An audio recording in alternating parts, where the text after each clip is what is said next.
আসসালামু আলাইকুম। আমি গত পরশুদিন মালয়েশিয়াতে এসেছি 2 দিন আগে। এর মধ্যে মালয়েশিয়ার 3 জন মন্ত্রীর সাথে বৈঠক হয়েছে। মালয়েশিয়ার যে স্বরাষ্ট্রমন্ত্রী আছেন এবং হিউম্যান রিসোর্স মন্ত্রী আছেন ওনাদের সাথে আনুষ্ঠানিক বৈঠক হয়েছে। ট্রেডের যে মন্ত্রী আছেন ওনার সাথে অনানুষ্ঠানিকভাবে আলোচনা হয়েছে। তো এখানে কিছু অগ্রগতি সাধিত হয়েছে, সেটা আপনাদের সাথে শেয়ার করতে চাচ্ছি।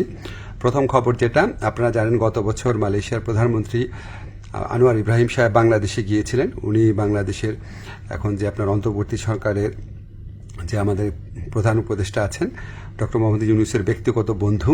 তো উনি তখন প্রতিশ্রুতি দিয়েছিলেন যে গত বছর যেই বাংলাদেশি শ্রমিকরা মালয়েশিয়াতে আসতে পারে নাই শেষ মুহূর্তে, তাদেরকে উনি মালয়েশিয়াতে আসার সুযোগ করে দিবেন। এটা নাম্বার ছিল 17,000-এর মতো।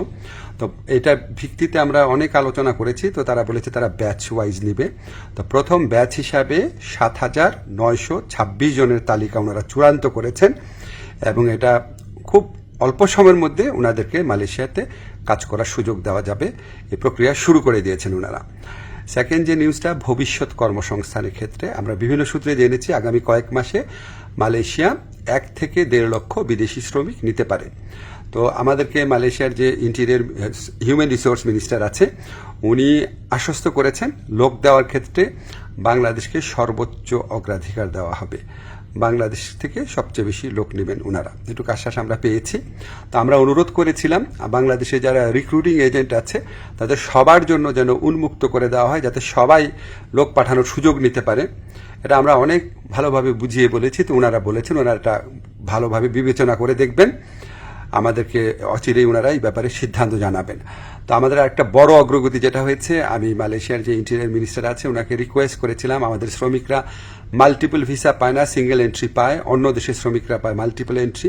তো ওটা নিয়ে বেশ কিছুক্ষণ কথা হয়েছে। উনি আমাদেরকে শুধু প্রতিশ্রুতি দেন নাই, ওনার সাথে যারা কর্মকর্তারা ছিল তাদেরকে এই ব্যাপারে দ্রুত পদক্ষেপ নেওয়ার জন্য নির্দেশ দিয়েছেন। আর আমি বলেছি যে মালয়েশিয়ার যারা ইরেগুলার হয়ে গেছেন, যে শ্রমিক ভাইরা আছেন, তাদেরকে রেগুলারাইজ করা বা বৈধ করা যায় কিনা। তো ওনারা বলেছেন ওনারা মাঝে মাঝে এটা করেন, আর গত বছর করেছেন। আর ওনারা বলেছেন যে যাদের পাসপোর্ট এক্সপায়ার্ড হয়ে যায়, ভিসা এক্সপায়ার্ড হয়ে যায়, তাদের ক্ষেত্রে এটা হয়তো করা সম্ভব হবে না। তখন আমি বলেছি দেখেন অনেক সময় আছে যে মালিকের গাফলতির কারণে বা মালিকের ত্রুটির কারণে এটা হয়, তো সেগুলি আলাদাভাবে বিবেচনা করা যায় কিনা। ওনারা প্রতিশ্রুতি দিয়েছেন, ওনারা এটা বিবেচনা করে দেখবেন। এছাড়া আমরা আরও কিছু বিষয় নিয়ে আলোচনা করেছি, যেমন আমরা বলেছি যে এখানে যে আপনার সিকিউরিটি গার্ড আছে বা কেয়ার গিভার আছে বা নার্স আছে, বাংলাদেশ থেকে নেওয়া যায় নাকি, স্কিল্ড ওয়ার্কফোর্স নেওয়া যায় নাকি। ওনারা আগ্রহ দেখিয়েছেন, এ ব্যাপারে আমাদের আলোচনা অব্যাহত থাকবে। তো আমরা মোটামুটি আশাবাদী এবং আমরা মনে করি যে এই যে এতটা ফলপ্রসূ একটা আলোচনা হলো, সেটা আমাদের প্রধান উপদেষ্টার অবশ্যই উনার বন্ধুত্ব, উনার গাইডেন্স আছে, উনার যে বন্ধুত্ব আছে মালয়েশিয়ার প্রধানমন্ত্রীর সাথে, উনার যে গাইডেন্স আছে আমাদের প্রতি, আপনাদেরকে জানাচ্ছি। ব্যক্তিগতভাবে উনি মালয়েশিয়ার শ্রম বাজার নিয়ে ব্যক্তিগতভাবে উনি আমাদেরকে নির্দেশনা দিচ্ছেন, বৈঠকে বসছেন, ওনার কথা মতোই আমরা কাজ করছি।